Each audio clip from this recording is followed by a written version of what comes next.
Okay, everybody, welcome back. Oh, I'm so excited for this next session.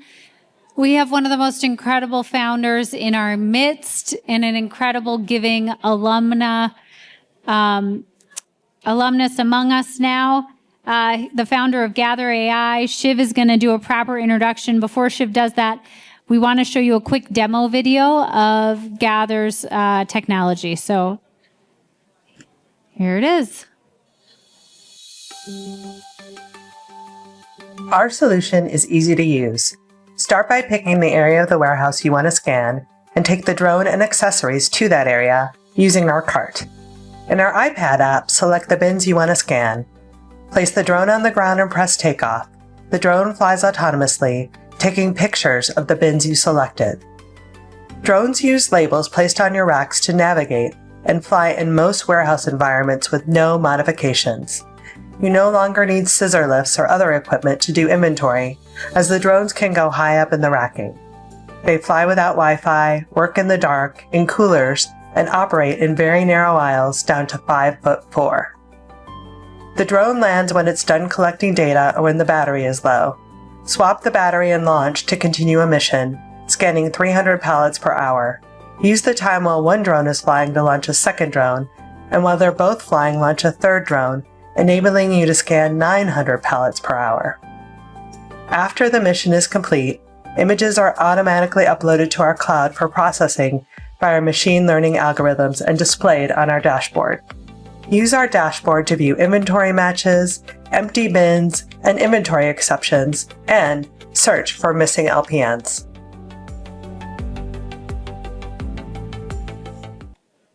Hey everyone, it's my pleasure to introduce Sankalp Arora. Sankalp is the CEO and co-founder of Gather AI. He fell in love with robotics at the age of 5, came to CMU on an unpaid internship with his family's love, and turned that into a master's, a PhD, founded a Pittsburgh-based company we're really proud of. Since then, they have raised $34 million, including the Series A last year, and named CB Insights 2025 Most Innovative AI Company. Please put your hands together and welcome Sankalp Arora. Awesome. Thank you all so much for being here, and thank you for making the trip down here to your alma mater. My pleasure. One of the themes that we'll see playing out a great deal in today's discussion is that of uncertainty and difficulty. So let's start off our discussion with the story of how you arrived at CMU in 2010. Okay. Am I audible? Yeah, seems like it. Okay. First of all, that video is old. We need to get a new video here because our product line has tripled from just the drones since then. So we need the right representation. Okay, 2010. I just graduated from my undergrad. I really wanted to do and learn robotics from the best in the world. And a CMU alum in Delhi was running a robotics company who recommended me to a professor here who said, come here for an internship. I can't pay you for the internship. The funding's not quite there.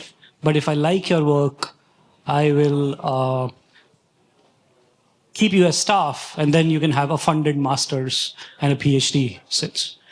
And that was just a golden ticket for me because there was no way that we could have afforded an education at CMU. There was a bit of loans involved even to get the flights here. And then, but fortunately, the professor liked my work, gave me this opportunity, and then that converted into a staff position and then a master's and then a PhD in robotics. Awesome. So you mentioned that there's a little bit more that you guys are working on other than just what we saw in the video. So for those unfamiliar, can you tell us about Gather AI? First off, just what you guys are doing now, and then also why you built this company, and did you always know that you were going to go into entrepreneurship? Oh, wow. It's 4 questions. I can repeat them later. Okay. I think the first thing, Gather AI, we do what our name says. It's almost as simple as that, which is gather data using AI. You know, the spaces that you and I live in, that spaces have so much data that can be captured to improve either industrial workflows or generally our lives. but that data has been historically hard to capture because you either need to have a dense network of sensors or you need to send out people with barcode readers or laser scanners or cameras to capture that data. So the thesis behind the company was robots can make physical, unstructured data gathering as easy as it is to gather data on all of our digital profiles, which is a press of a button. And then we can monetize that data and provide substantial improvements on industrial workflows. And we started with warehouses where our drones are capturing data, our forklift cameras are capturing data at a press of a button. And then using that data, we provide insights into how that physical operation can be improved. Awesome. Did you always know that you wanted to go into entrepreneurship? How did that journey come about? Actually, I wanted to be an academic, hence the route. But at some point during my PhD, I realized that academics have massive impact on the world, but that impact is often indirect, right? You publish your research, you intellectually stimulate a lot of minds, and then from then someone takes it to the market.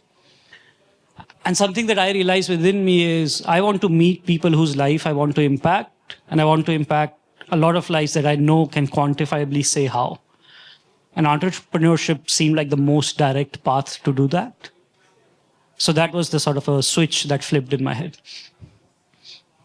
So the biggest difficulty facing entrepreneurs often isn't just the presence of any one problem or thing to overcome, but the constant uncertainty that is practically mandatory for building your own company. How do you personally deal with this uncertainty that you're facing every day?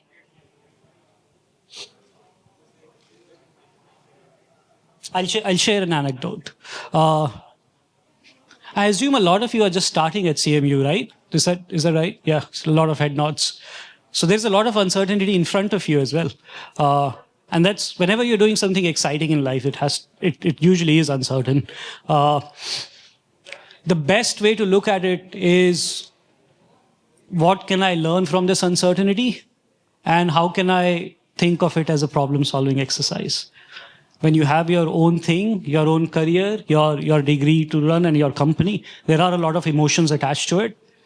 But as much as it's about, I passionately want to make an impact, when it becomes a business problem, if one can think about how do I solve it. So I'll share a story. It is 3 years into the company. Our product hadn't been commercialized yet. COVID had hit in between and no one was letting anyone in their warehouses. One of the largest retailers in the world had negotiated a contract with us for 6 months. We spent about $30,000 in legal fee. They said we are ready to sign. And then COVID hit and we just get an email that our priorities have shifted. So we are now 3 years into the company. We finally get our big customer. We are deploying. And since it's our first big customer, of course, nothing is working.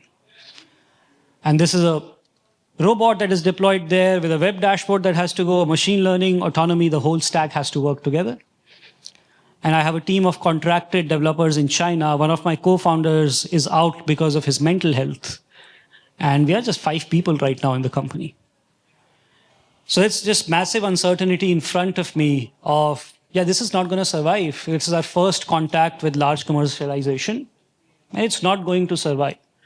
So I remember, partially in tears, calling my chairman of the board, saying, I don't think I can do this. One of my co-founders is out. There is this massive thing in front of us. I don't know how to solve for it. It was amazing, because I had a responsibility to tell my board that. And his response was, let's just talk weekly. Let's see what you can do the next day in terms of solving it as a problem. And let's just talk weekly on how you're doing. And that sort of made the company happen, those weekly conversations on how do I manage this highly uncertain process by just continuously putting it down, what is the next problem that I'm trying to solve? And is it a problem that I really want to solve? That kept going back to, this will help me make impact on the lives of these warehouse workers that I'm interacting with every day. Yeah. This is CMU, so we have a great deal of international students in this room. You yourself were an international student. Can you talk about how this impacts your decision to pursue entrepreneurship and the added uncertainty? especially in this administration, right? It's become harder. I would say that's just another added risk or uncertainty to everything, whether I'll find a customer, whether this is the right problem to solve, whether I have the right team, whether I'll get the funding. It just increases the risk profile. If you can manage that as a risk profile and discover yourself to be at a stage in life that you can manage that risk profile and say, oh, I'm okay to take that risk if it doesn't pan out. I think that was the sort of the philosophical way of getting over that. And still today, I'm on a visa. I'm on an O1 visa, and that risk stays today as well, where maybe for whatever reason, immigration doesn't pan out. But I think that's okay just because of the amount of things I've gotten to learn while building this company. Can I be more tactical on how? So it is post-PhD, 2 years of STEM OPT.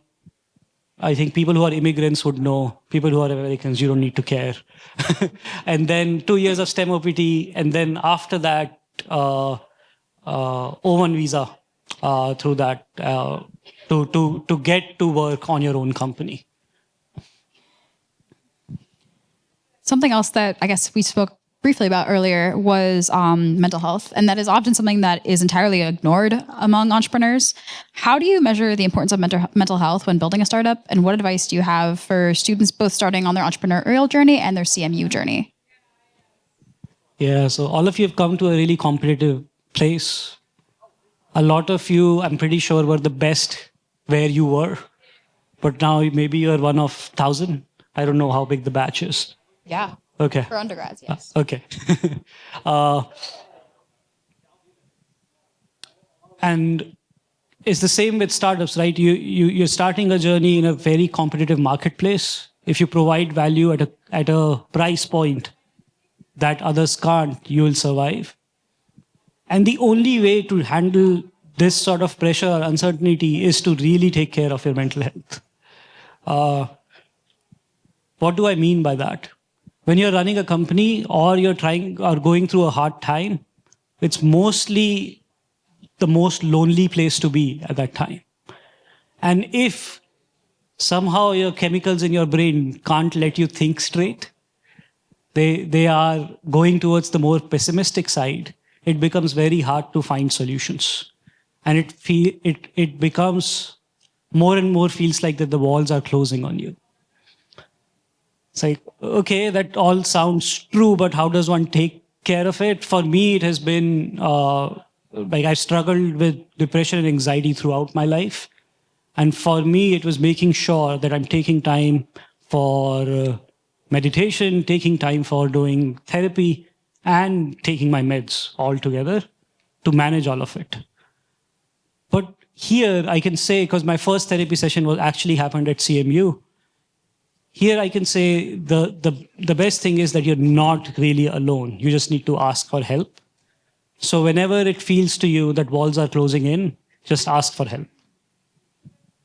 Absolutely. I would second that. Sometimes there are days where there's so much homework where you don't have time to take 5 minutes for yourself. But those are the days where you need to take those 5 minutes more than any other time. I guess specifically for undergrads who are maybe experiencing their first time not being the smartest person in the room, do you have any specific advice on what you would do in their position? Yeah. Don't worry about it. as he's, I think actually change the objective. Change the objective from being the smartest person in the room to the objective that I'm going to be the person who improves or learns the most. If you can change that objective, then you can be honest with yourself about your starting point and see if I'm making my progress towards learning the most.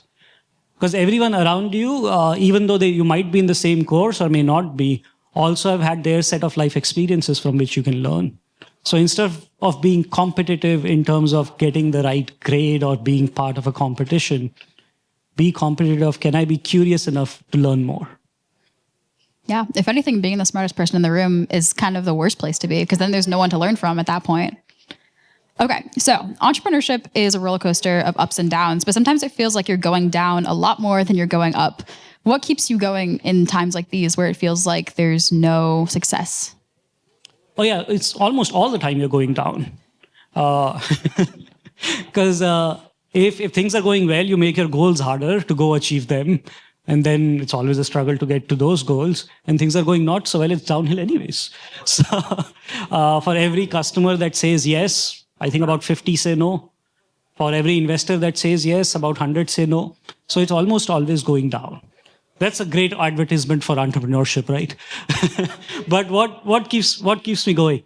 I think it's the objective with which I started the company, which was to have a broad impact on many lives that I can quantify. And I still think with this company, that's my best shot of doing that.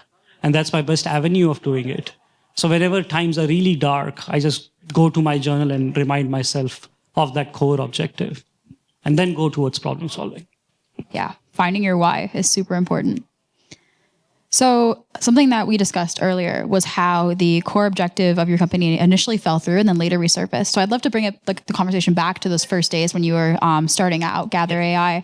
Tell us a bit more about that process and how Gather AI was a product of research, and if you want to as well, some use cases for finding research and then bringing them into a startup.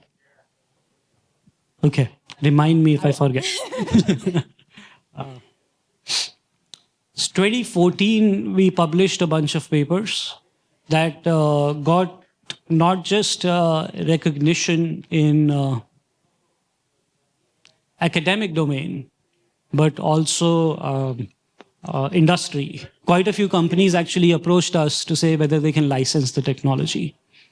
At the same time, I was going through my thought process of I want to have a broader impact and a direct impact on the world.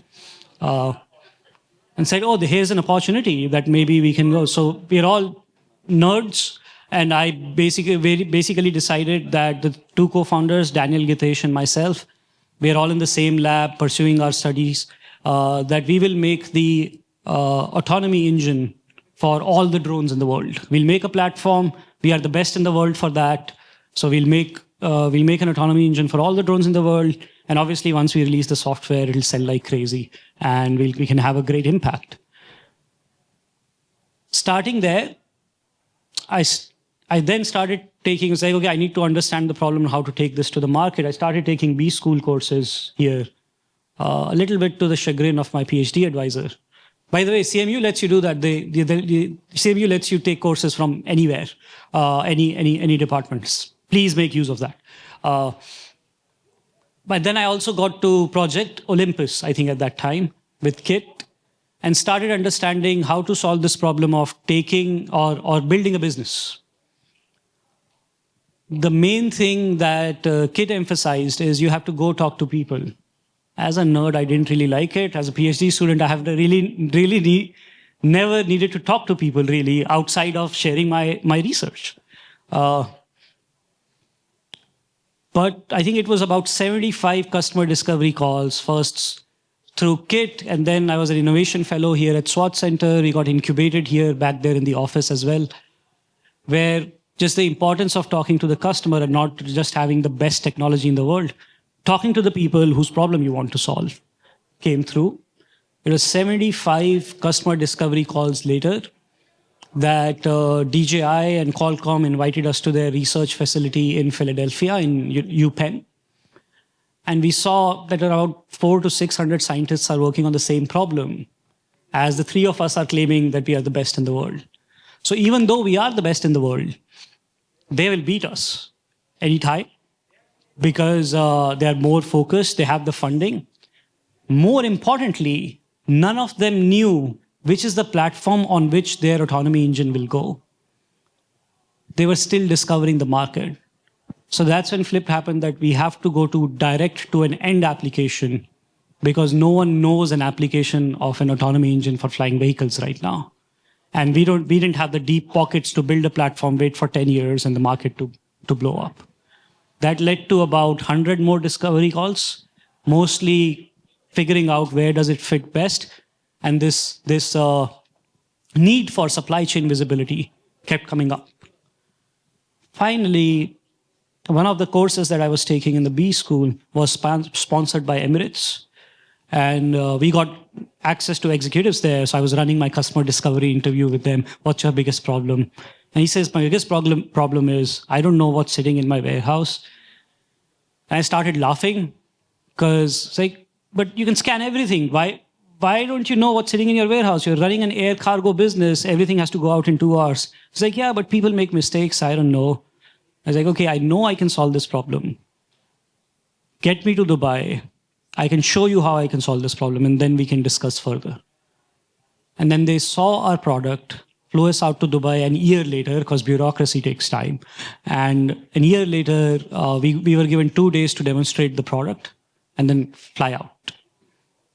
And there, our drones did in 8 minutes what used to take them 4 man-hours. And they said, oh, if you build it, we'll buy. So we now not only had validated market data, we had a customer that was willing to stand with us and say, if they build, we'll buy. In the end, they didn't, but they were there. So can you talk about finding use cases more generally for research and bringing them into a startup like space? Yeah, so unfortunately, I would say the right thing is talk to people. Because at least for me, this is my first job. So I actually didn't know how the corporate world works or how the real world works anyways. And the only way to get out of your bubble, of your little bubble of this tech that you have made, is to say, oh, I think this tech can solve this problem, and just go talk to people who have that problem. The question is, how do you find those people? You basically find those people by talking to staff at Swartz Center and say, this is the problem I'm looking to solve. Can you connect me remotely to someone who might be having a similar problem? And eventually, if you do that enough number of times while writing out your thesis, that this is my thesis right now, let's go check out with the market, you'll start finding patterns, and then you'll start finding paths to commercialization on those patterns. Speaking of talking to people, finding the right person to build with can be one of the most difficult parts of starting a company. Additionally, it's often seen as a very opaque process that's totally individualized to each person. What advice do you have? This is the eternal question. What advice do you have on finding people to build with or people not to build with? I think in my head, there's a list of 3 criteria that need to be met for starting a company with someone. Because as I said, when you start a company, most of it will be downhill. And uphills, the victory moments will be rare. That's how it's designed. The first and foremost is that with this person, you should be able to have a fight on something that really matters, and then reconcile afterwards, and reconcile to the extent as if it never happened. So you should know that person to that extent. Second is you should respect that person for the complementary skill set they bring to yours. Because if you're essentially the same, then why does the company need two of the same people? So for whatever they bring in as a complementary skill set, you should have respect for their skill there, or for their expertise there, or knowledge there, so that when you fight, you can at least go back to the respect that you have for them on the knowledge that they're bringing. And lastly, you need to, I think this is, all 3 are really important, but that person needs to be curious, both in first, the skill set and aspects that you bring in, so that you can have discussions and problem solve together. But at the same time, when you say, you're telling me to do this, but I don't understand, and you're the expert in this domain, they just don't say, just trust me, I'm the expert. They try and explain to you why this is a rational decision and why this makes sense, and feed off of your curiosity. So that's my 3-point rubric on finding co-founders, but it takes time. So another thing that is really important when you're looking for a co-founder is overlap in why you guys care about a problem or a solution or working on some issue. Do you think that a joint why is needed? And what would that look like when you're trying to both devote your life to something? Yeah, I don't think a joint why is needed. I think people can have different whys. Everyone whys is very personal to them. But if you check off the 3 lists that I mentioned, you have a very compatible person that you can fight with and get on and problem solve. But if you're the one who's going to lead the company in its vision, it's very important that your own why is very well defined, not just for yourself, but for the org completely. But yeah, people with different whys can work together really well. So Gather AI is headquartered in our lovely city of Pittsburgh. Why did you choose to make this city your company's home instead of one that might have a larger startup ecosystem? It's a very practical answer. Since we are all PhD students, we were graduating, all of our wives were working here in Pittsburgh. So it just made sense. But something that has been amazing building in Pittsburgh is, the thing I mentioned that instead of being competitive, just be curious to how you can learn the most. The startup ecosystem in Pittsburgh really fosters that. So instead of companies being competitive with each other, poaching each other's talent, or trying to capture each other's business model, you can just get help anywhere if you raise the hand and say, I need help. And there are people here to help you out, starting from this place. Would you say there are any disadvantages of staying in Pittsburgh? Yes. The community is not as big, so the talent pool is small as a result. The other thing is, by looking at other people, since it's not as competitive, you don't get to learn the best practices that you'd get to learn at Bay Area or in New York, just because you can't see likely a critical mass of people who are trying to be the best in their domain. I think that's the biggest drawback. The other drawback is it takes some time for funding to get here. The only reason we were able to get funding was through Swartz Center affiliation, that all the Bay Area investors found us. All the Pittsburgh investors told us no, almost every round. So I would say build here because it's cheaper. So you can extend your runway quite a bit. You can find deep tech talent in CS and robotics and whatever things CMU is good at or UPMC is good at in medical. But then keep yourself exposed to communities who are at the cutting edge in the Bay Area and New York. How would you say CMU's culture has impacted your entrepreneurial journey? If at all. Actually, a lot of our core values of the company and practices we put in place come from CMU. So it has had a heavy impact. I think the first thing I've noticed here, even more than I would say MIT and Stanford, is people just do the work here. It's not so much about marketing, it's just do the work, which means you put in hard yards, you put in a lot of hard work. And most of the times when people leave CMU, it's very rare that they'll work as hard again. So hard work becomes just a way of life. The second thing is agreeing to help anyone and everyone, I think just across the board, and having that collaboration. This place does that really well.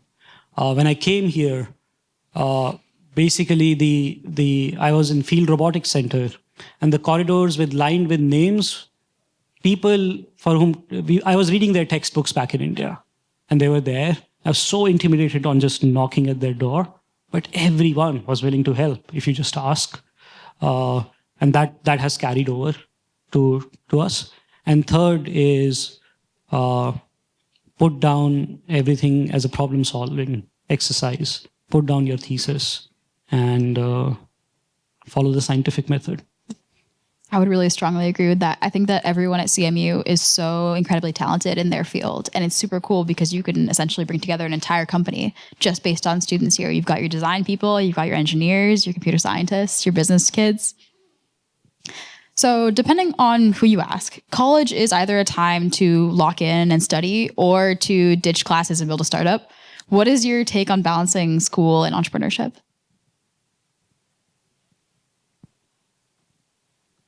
I think there are two things that have to align to work towards whatever you're working towards. If you have a deep why that is defined within you, then it becomes easier to get attracted towards that why. And if your life circumstances enable you to take risk, because in some cases you might have a very well defined why, but your life circumstances don't allow you to take that risk. So everyone has to make a trade-off by judging both of those things. And not having your why is not a bad thing. It's actually a great thing, which means the world is open to you. Explore, learn more. Learn more in grades and in your courses and double down and do more, but learn more outside of it as well to just discover what resonates with you.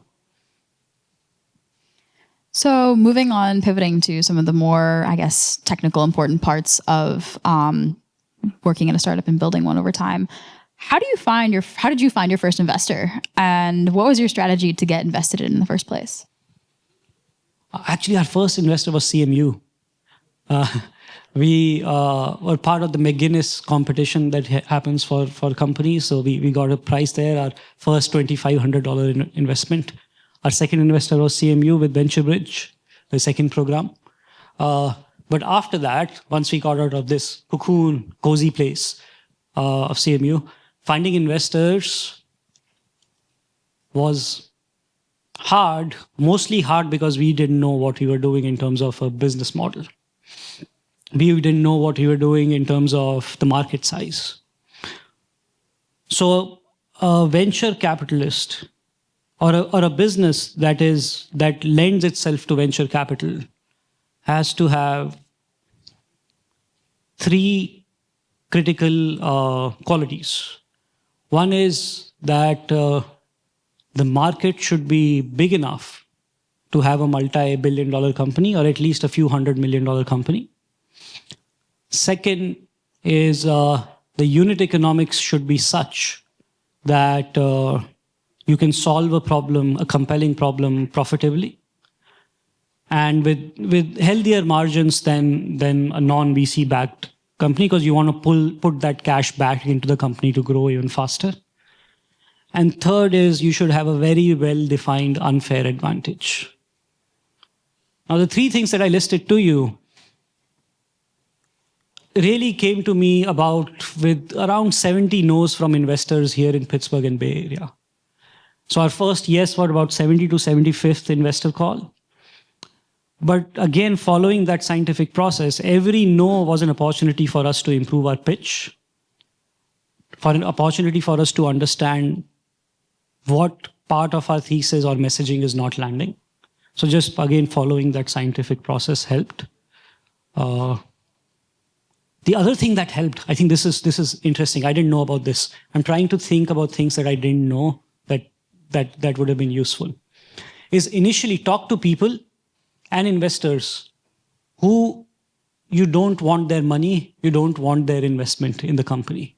So those are burner meetings, and you take those meetings and you talk to those people to hone your pitch, to understand what's wrong in your pitch, how it needs to be fixed, what questions do I need to answer.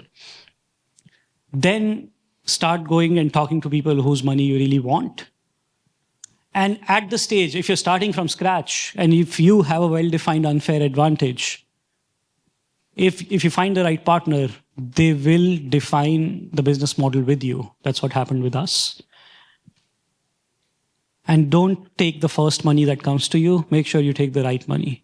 This is a person who will have a lot of control over what you do with your company, something that you will pour your heart in. So make sure that you really align in your core values with that person. Can you tell us a little bit about your unfair advantage and how you discovered that? So for us, it was quite apparent. It was just our tech skills. The three of us as a team had worked on the world's first fully autonomous helicopter, won a few national awards for the work we did there, built the backpack carryable drone that Marines can use to search large amount of areas without putting their lives at risk. So just given the experiences and the projects we worked on here at CMU, and as a result, the acclaim we got from that, our technical prowess was our unfair advantage. Awesome. So the last topic that I wanted to discuss before opening it up to questions from you all is AI. It has been the topic of the last several years that's been on everyone's minds. How do you think the advent of AI has changed the way we build, run, and exit startups? I think the pace has become much faster. So as much, the bottleneck in the past was building, right? Building was really slow. To build the right product, it takes time.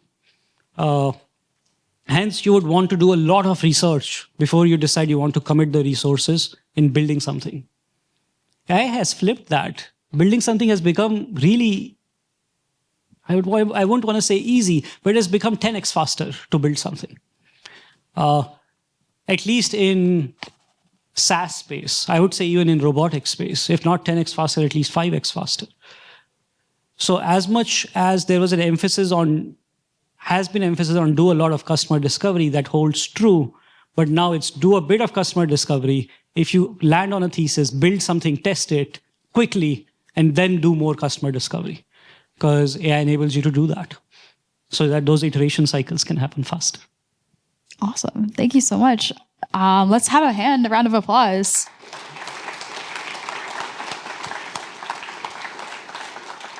So with the rest of our time, I'd love to open it up for questions from the audience. So if any of you guys have, go ahead, you can start.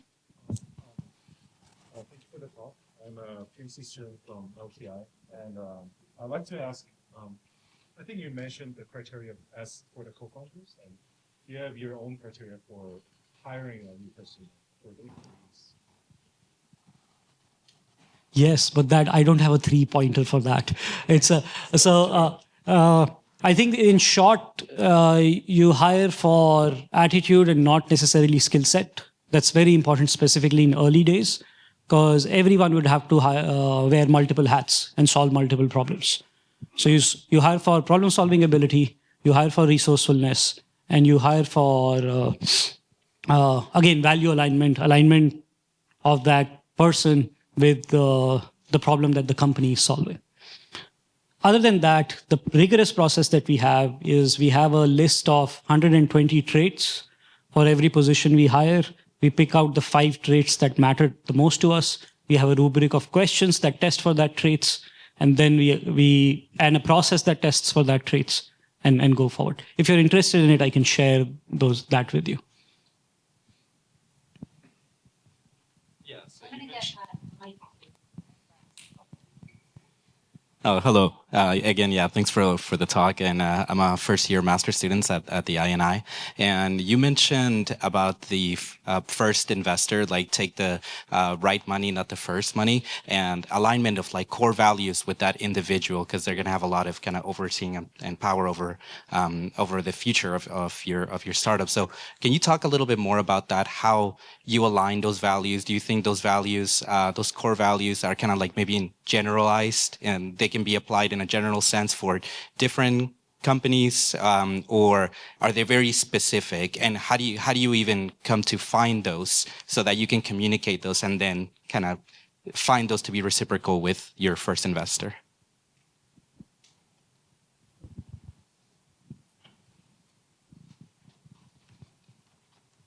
It's very similar to the co-founder list that I presented, but faster, right? Because you can't have that much time with an investor. So the first thing you want to make sure, and it shows through, is an investor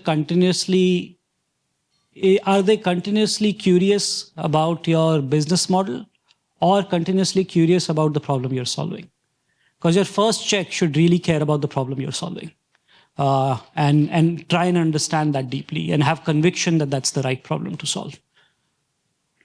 Once you get that, then when you present with a problem, because now let's say you've gone with, let's say 4 meetings with an investor, and you know that they really care about the problem. At that point, then say, oh, but in scaling this business, if they can point out these are the problems you will face, and this is how you can solve it, and work on them with you, then you know it's a person you can work with. And it's a person you can work with, it's a person that really cares about the problem you're solving. Last thing is you do a lot of checks with the other founders that they have invested in and see when things go downhill, do they come back and bite, or do they say, we understand this always happens, let's double down.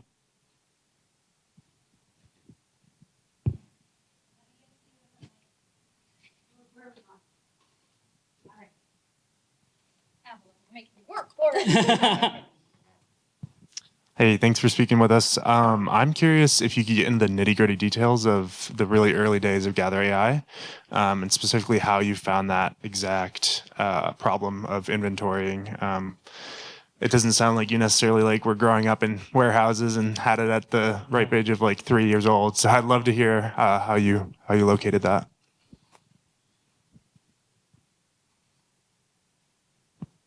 All right. Because I'm also trying to remind myself on how, other than the framework. I think the detail of it really was first me getting out of my shell through these entrepreneurship courses to understand what does solving a problem of building a business even look like.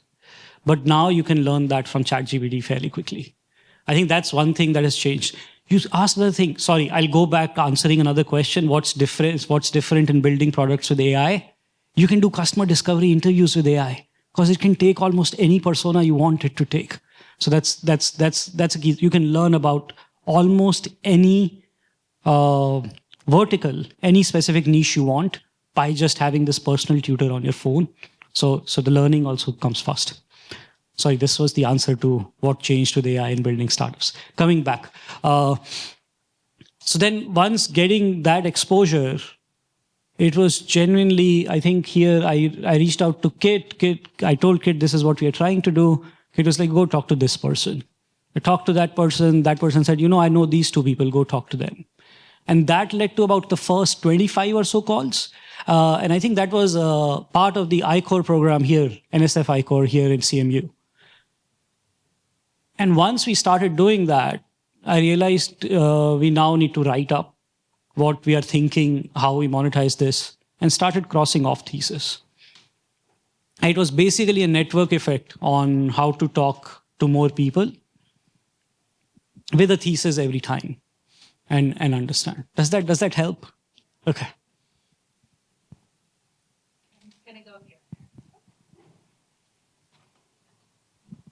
Hi, I'm Danny with the INI studying MSAIEIS, and I really appreciate your insights on this whole journey you've had. Speaking of the ups and downs throughout the entrepreneurship process, what is your advice for entrepreneurs like us, and what do you wish you would have done differently at the beginning of it?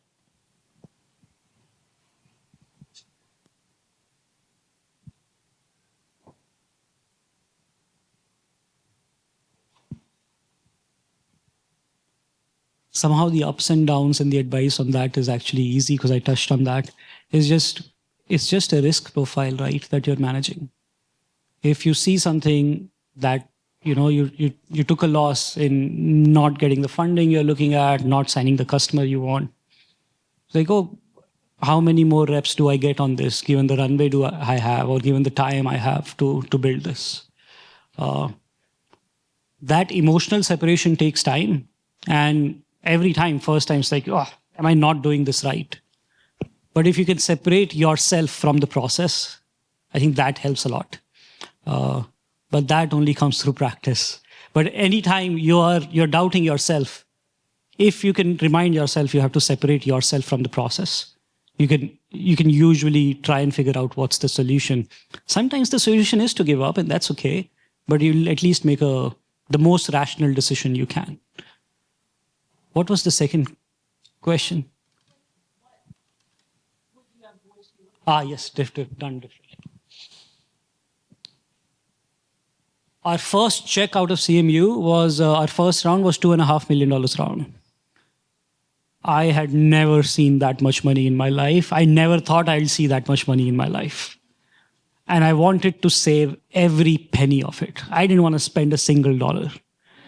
We got an office that we shared a restroom with a pizza place that really sucked, was really bad. it had no infrastructure. We built all the infrastructure there. It costed bare minimum. But later on, I realized I'm being penny-wise and pound-foolish. And I kept realizing that iteratively up until a couple of years ago. And I wish I would have understood the value of speed and time for a startup and weighed my risks by valuing the time appropriately instead of trying to hold on to all the money in my bank account, in the company's bank account.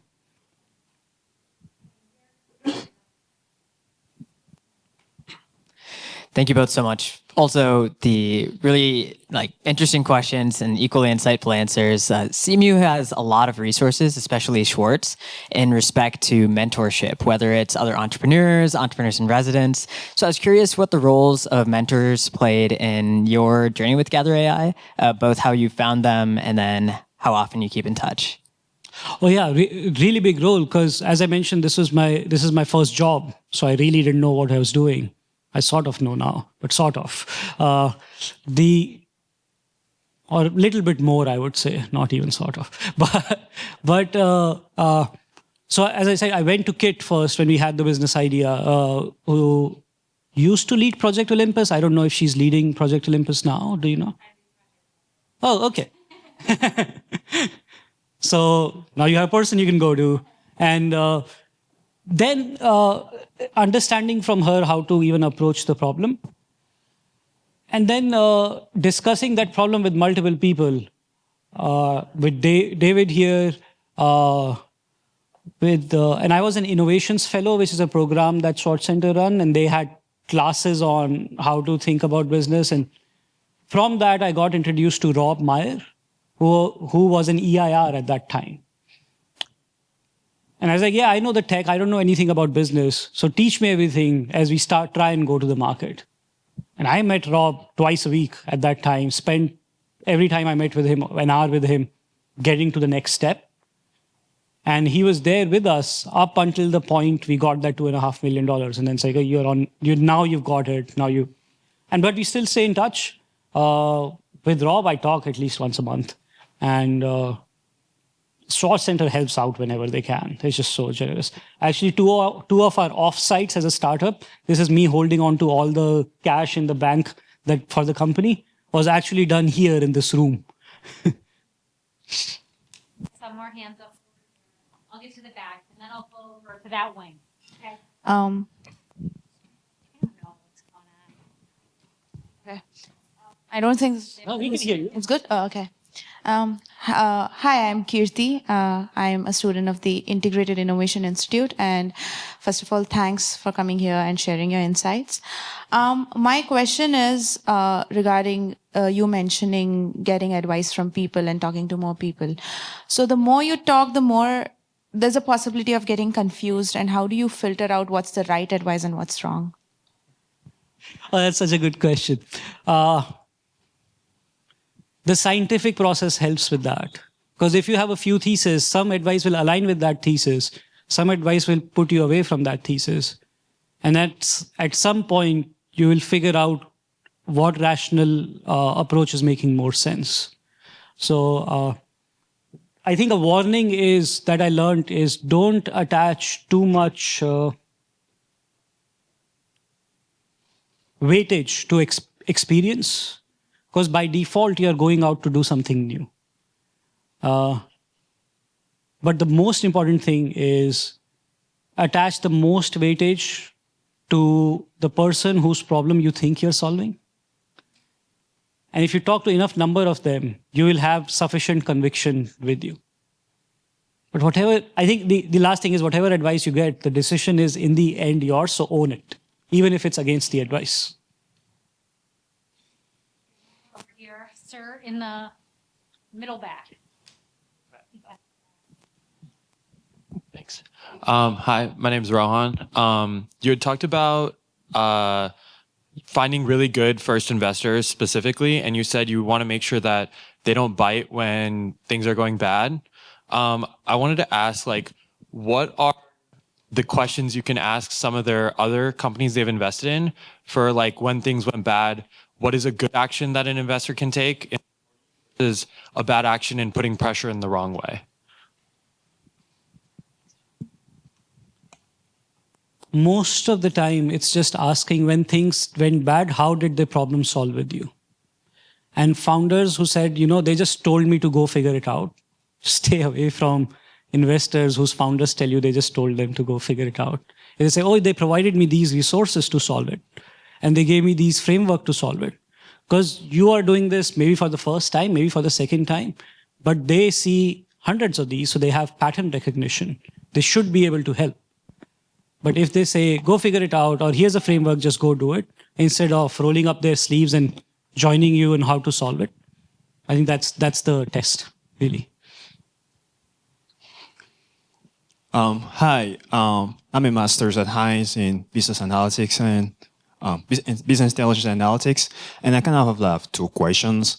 So the first one is that in terms of more so in the ideation phase, in the ideation phase, yes. So how do you know that you are not blindly following the status quo, but just pushing beyond that and be kind of aggressive, but kind of to manage that, doing something that kind of really new? And the second thing would be, my second question would be, based on your experience at Gather AI and working in manufacturing and logistics, all of that, what do you see as the future of the next thing in manufacturing and / robotics too? This might be a funny answer in the ideation phase. It doesn't matter if you're pushing the envelope, really. It matters if you're filling an urgent need for someone. I'll give a very real example. Airbnb, when it started, they were not pushing the envelope. On Craigslist, people were sharing couches for the longest time here in US. They figured out the problem on how to connect those people who are looking for these shared places and people who are willing to rent them out. It's a marketplace, right? There's nothing that really pushes the envelope there. But it's such a big and successful business today because it solved an urgent need that was there in the market. And they executed right on it because you can find an urgent need and miss out on execution or miss out on timing. And then that doesn't pan out either. There's one more, right? There's one more question. Sorry. Next big thing in robotics. You have 1 year to graduate, 2 years? 1.5, okay. The next big thing in robotics in the next 5-7 years are generic physical AI models that can transfer from robot to robot and transfer skills. In the short term, especially for commercialization, the opportunity that all of us have here is applications of Gen AI to mundane, boring tasks that people need to do that don't need to be done anymore because there is ability to reason about images and words that we never had. So take away minor decisions that people are making today and have a good workflow so AI can make those decisions.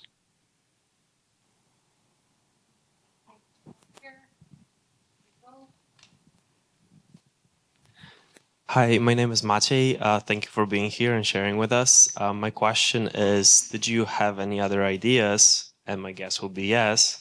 So how did you want to pursue this one? What was your decision-making process? It was the customer discovery, talking to people and writing down the thesis on. The most important thing to look at was, what is a valuable problem to solve, but is urgent enough that people will pay for it if it's solved immediately instead of for a long gestation period. And at that point, that was it. Those were the two criteria for me. I didn't know about business enough to think about unit economics and to think about market size. I wish I would have. The answer wouldn't have changed. The market size is big enough. Our unit economics is awesome. But that is just by pure luck than design.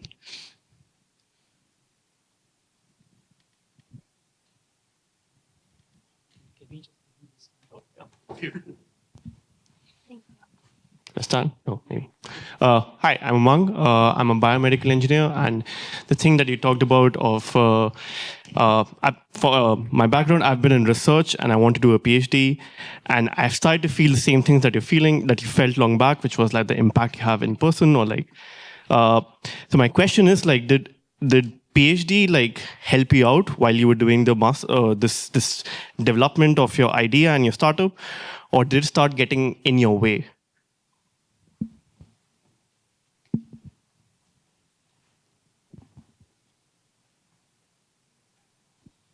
I never thought of it as in my way because that was something I signed up for and I was too close to completion to give up. So it never really occurred to me even that it's in my way. So it's hard to answer for me. Where it helped was, when I say our unfair advantage was that we were, our technical skills. Investors didn't question our unfair advantage given our institutional pedigree. So that is where it helped a lot. The second place it helped was it was a place and time to do things that I never thought I'll be able to do. Working on the world's first fully autonomous helicopter, working on these little drones they are so amazing at data gathering. So I just really enjoyed it and never really thought of it as a dichotomy. Hi, my name is Valerie. I'm a first-year grad student in HCI. My question is, I've seen a lot of B2B SaaS companies, like when they're starting to build their product, pivot the build towards like the needs of their first customers. And I'm curious if you've ever experienced or seen that, and how do you manage building towards those specific needs and versus keeping features that are core to your own technology? Oh, that's such a good question. Given our market research and customer discovery and the number of people we had talked to, we had fairly high conviction of what needs to be built at the core of it. And when people ask for features, inevitably that is just only they care about and they have a great idea because they want to help you out. They're being, you just need to have conviction on what will deliver a broader value. I think, I don't remember who said it. It's one of those, it's a quote that comes up often. Maybe Jobs, but I don't know. It's people don't know what they need. They know what they want. And your job as an entrepreneur is to build what they need, which means talk to a lot of people, understand them, and then compress it to what is broadly applicable. Because if you build what you need, the customer that is asking for custom stuff will be happy because you solved the problem for them anyways. So that's just internal conviction on the research that you've done. Hi, my name is Jordan. I'm getting my master's in AI engineering and engineering management. And I really appreciated your 3-part breakdown of the criteria you found to be helpful for finding co-founders. So I was wondering how did you meet your co-founders and when did you realize that they were the ones to build with? Yeah, so the three-part criteria is in retrospect after 6 years of running a startup. My co-founders were in the same lab. We were doing PhDs together and were struggling together for 7-8 years and doing awesome things together. One of my co-founders is a high school friend of mine. So it was very organic for us. But the 3-part framework came in retrospect on why it happened. Hi, my name is Micah. I'm creating an AI startup in the mental health space. The mics have gone rogue. We've got just a few more minutes left of Sankalp's time. So let's do 2 more questions, okay? All right. So you'll be the grand finale. Okay? All right, take it away. Was just wondering if you had any books or resources that you would recommend us that we could read that would really empower us in this stage.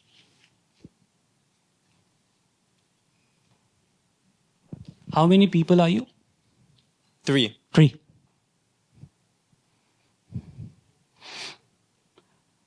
Sorry. Read It's Your Ship.